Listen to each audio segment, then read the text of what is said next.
The Assassin's Blade is a collection of novellas written by Sarah J. Maas as part of the Throne of Glass series. This story is The Assassin and the Healer.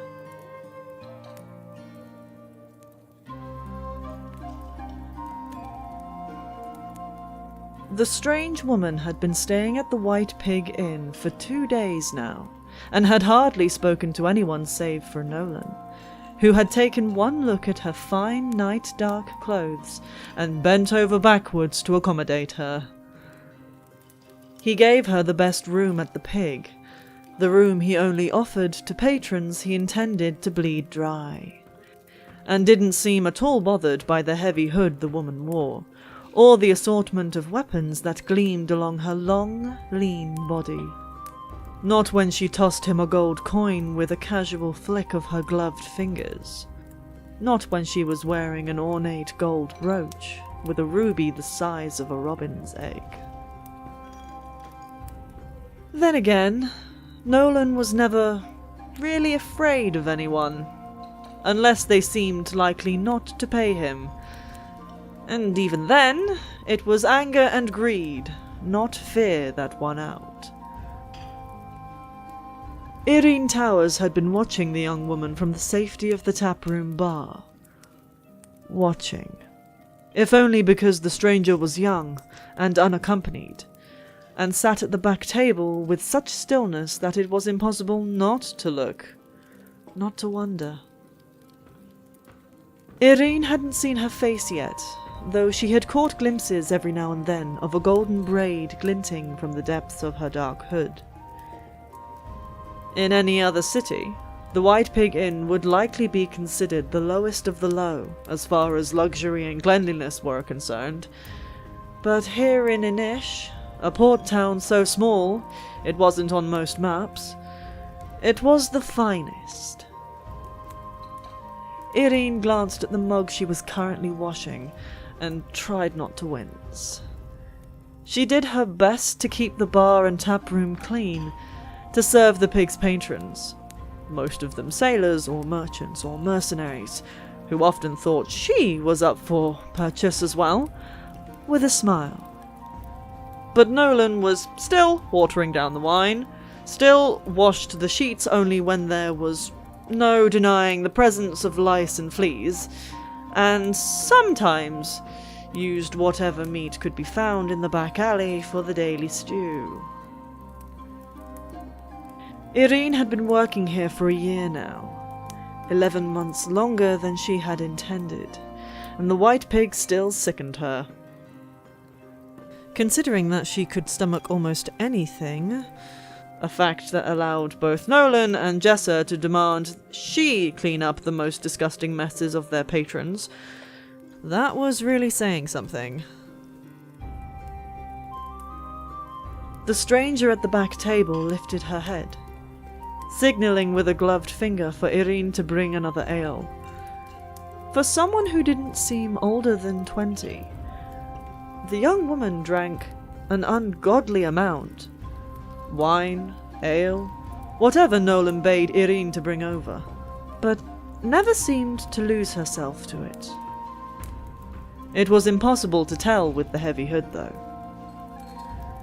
These past 2 nights, she'd merely stalked back to her room with a feline grace, not stumbling over herself like most of the patrons on their way out after last call. Irene quickly poured ale into the mug she'd just been drying and set it on a tray. She added a glass of water and some more bread, since the girl hadn't touched the stew she'd been given for dinner. Not a single bite. Smart woman. Irene wove through the packed taproom, dodging the hands that tried to grab her. Halfway through her trek, she caught Nolan's eye from where he was sat by the front door. An encouraging nod, his mostly bald head gleaming in the dim light. Keep her drinking, keep her buying. Irene avoided rolling her eyes, if only because Nolan was the sole reason she wasn't walking the cobblestone streets with the other young women of Inish. A year ago, the stout man had let her convince him that he needed more help in the tavern below the inn. Of course, he'd only accepted when he realized he'd be receiving the better end of the bargain. But she'd been 18 and desperate, and had gladly taken a job that offered only a few coppers and a miserable little bed in a broom closet beneath the stairs. Most of her money came from tips, but Nolan claimed half of those, and then Jessa, the other barmaid, usually claimed 2/3 of what remained because, as Jessa often said, she was the pretty face that gets the men to part with their money anyway. One glance into a corner revealed that pretty face and its attendant body perched on the lap of a bearded sailor, giggling and tossing her thick brown curls. Irene sighed through her nose, but didn't complain, because Jessa was Nolan's favourite, and Irene had nowhere, absolutely nowhere, left to go. Inish was her home now, and the White Pig her haven. Outside of it, the world was too big, too full of splintered dreams and armies that had crushed and burned everything Irene held dear. Irene at last reached the stranger's table and found the young woman looking up at her. I brought you some water. And bread, too. Irene stammered by way of greeting. She set down the ale, but hesitated over the other 2 items on her tray. The young woman just said, "Thank you." Her voice was low and cool. Cultured, educated, and completely uninterested in Irene. Not that there was anything about her that was remotely interesting, with her homespun wool dress doing little for her too slim figure.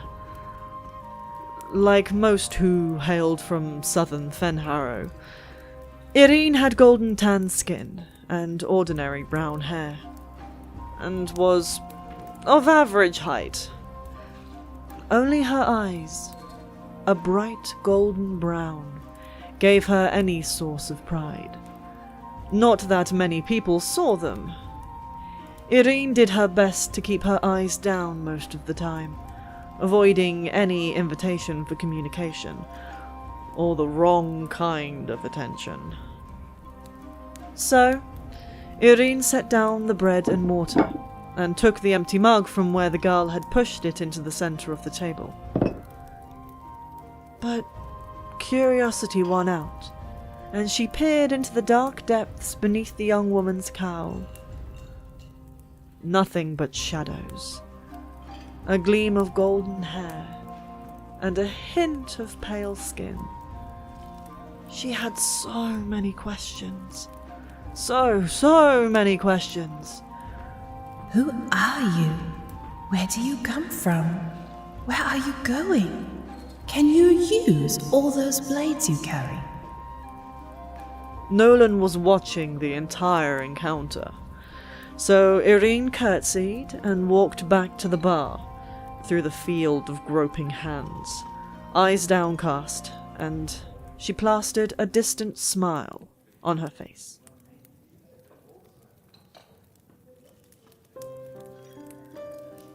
Celeana Saradothin sat at her table in the absolutely worthless inn, wondering how her life had gone to hell so quickly. She hated Inish, hated the reek of trash and filth, hated the heavy blanket of mist that shrouded it day and night, hated the second-rate merchants and mercenaries, and generally miserable people who occupied it. No one here knew who she was, or why she'd come, No one knew that the girl beneath the hood was Celeana Saradothin, the most notorious assassin in Ardlan's empire. But then again, she didn't want them to know. Couldn't let them know, actually. And didn't want them discovering that she was just over a week away from turning 17 either. She'd been here for 2 days now. 2 days spent either holing up in her despicable room, a suite, the oily innkeeper had the nerve to call it, or down in the tap room that stank of sweat, stale ale, and unwashed bodies. She would have left if she had any choice, but she was forced to be here, thanks to her master, Arobynn Hamel, king of the assassins. She'd always been proud of her status as his chosen heir, always flaunted it. But now, this journey was her punishment for destroying his atrocious slave trade agreement with the pirate lord of Skulls Bay. So unless she wanted to risk the trek through the Bogdano jungle, a feral bit of land that bridged the continent to the desert land, sailing across the Gulf of Oro was the only way, which meant waiting here, in this dump of a tavern, for a ship to take her to Yurpa. Celaena sighed and took a long drink of her ale. She almost spat it out. Disgusting. Cheap as cheap could be, like the rest of this place. Like the stew she hadn't touched. Whatever meat was in there wasn't from any creature worth eating. Bread and mild cheese it was then. Celaena sat back in her seat, watching the barmaid with golden brown hair slip through the labyrinth of tables and chairs. The girl nimbly dodged the men who groped her, all without disturbing the tray she carried over her shoulder. What a waste of swift feet. Good balance. And intelligence. Stunning eyes. The girl wasn't dumb. Celaena had noted the way that she watched the room and its patrons. The way she watched Celaena herself. What personal hell had driven her to work here? Celaena didn't particularly care. The questions were mostly to drive away the boredom. She'd already devoured the 3 books she'd carried with her from Rifthold, and not one shop in Inish had a single book for sale. Only spices, fish, out-of-date fashion, and nautical gear. For a port town, it was pathetic. But the kingdom of Melisande had fallen on hard times these past 8.5 years, since the King of Ardland had conquered the continent and redirected trade through Elway instead of Melisande's few eastern ports. The whole world had fallen on hard times, it seemed. Celaena included. She fought the urge to touch her face. The swelling from the beating Arobynn had given her had gone down, but the bruises still remained. She had avoided looking in the silver mirror above her dresser, knowing what she'd see. Mottled purple and blue and yellow along her cheekbones, a vicious black eye, and a still healing split lip. It was all that remained of what Arobynn had done that day she'd returned from Skulls Bay. Proof of how she'd betrayed him by saving 200 slaves from a terrible fate. She had made a powerful enemy of the pirate lord, and she was fairly certain she'd ruined her relationship with Arobynn. But she had been right. It was worth it. It would always be worth it, she told herself. Even if she was sometimes so angry that she couldn't think straight, even if she had gotten into not 1, not 2, but 3 bar fights in the last 2 weeks she had been travelling from Riften to the Red Desert. One of the brawls, at least, had been rightfully provoked. A man had cheated in a round of cards, but the other 2... There was no denying it. She'd merely been spoiling for a fight. No blades, no weapons, just fists and feet. Celaena supposed she'd feel bad about it. About the broken noses and jaws. About the heaps of unconscious bodies in her wake. But she didn't. She couldn't bring herself to care. Because those moments she spent brawling were the few moments she felt like herself again. When she felt like Ardalin's greatest assassin. Arobynn Hamel's chosen heir. Even if her opponents were drunks and untrained fighters. Even if she should know better. The barmaid reached the safety of the corner, and Celaena glanced about the room. The innkeeper was still watching her, as he had for the past 2 days, wondering how he could squeeze out even more money from her coin purse. There were several other men observing her too. Some she recognized from previous nights, while others were new faces that she quickly sized up. Was it fear or luck that had kept them away from her so far? She'd made no secret of the fact that she carried money with her, and her clothes and weapons spoke volumes about her wealth too. The ruby brooch she wore practically begged for trouble. She wore it to invite trouble, actually. It was a gift from Arobynn on her 16th birthday. She hoped someone would try to steal it. If they were good enough, she might let them keep it. So, it was only a matter of time, really, before one of them tried to rob her. And before she decided she was bored of fighting only with her fists and feet, she glanced at the sword by her side. It glinted in the tavern's dank light. But she would be leaving at dawn, to sail to the desert lands, where she'd make her journey to the Red Desert to meet the Mute Master and his silent assassins, with whom she was to train for a month as further punishment for her betrayal of Arobynn. If she were being honest with herself, though, she'd started entertaining the thought of not going to the Red Desert. It was tempting. She could take a ship somewhere else, to the southern continent perhaps, and start a new life. She could leave behind Arobynn and the Assassin's Guild and the city of Rifthold and Ardalin's whole bloody damn empire for all she cared.